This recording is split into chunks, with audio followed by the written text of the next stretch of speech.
Welcome back, guys, to another 5-minute guitar lesson. Today we're going to take a look at a technique with our right hand called alternate picking. Now, in one of our lessons we did a finger accuracy exercise where we played the first fret, second fret, third fret, and the fourth fret. Now, in that exercise I showed you to play down on each note. So that meant we were picking down, picking the pick back up around the string, and picking down again.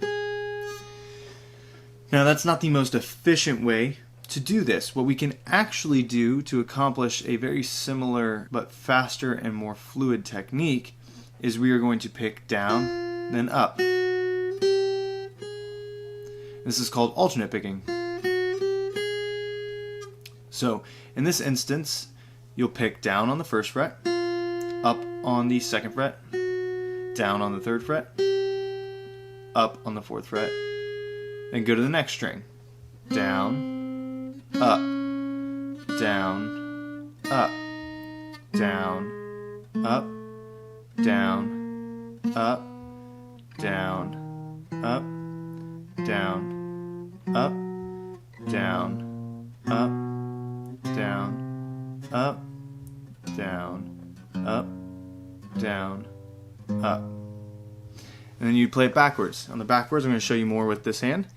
So down, up, down, up, down, up, down, up, down, up, down, up, down, up, down, up, down, up, down, up, down, up, down, up.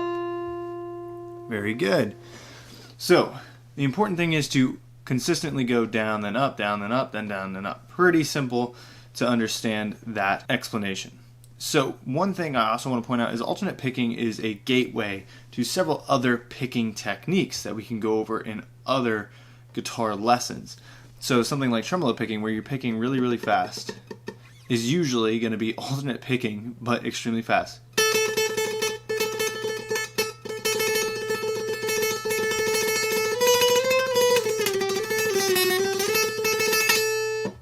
So that's what tremolo picking would be considered. Economy picking, sweep picking, all of these techniques can incorporate some sort of alternate picking. So getting alternate picking down first allows you to branch off in all these other techniques that we can go over in future lessons. If you like this video, give it a thumbs up. If not, you can give it a thumbs down. I like to know when I'm bad, so please, if it doesn't work for you, tell me, and I will not change a dang thing. Okay? Now, please subscribe to my channel if you'd like more updates on guitar lessons. You can always get my more in-depth book at headlessmusic.com. The book has finally been uploaded a couple weeks ago, and I'm working on video lessons as we speak. Thank you so much, guys.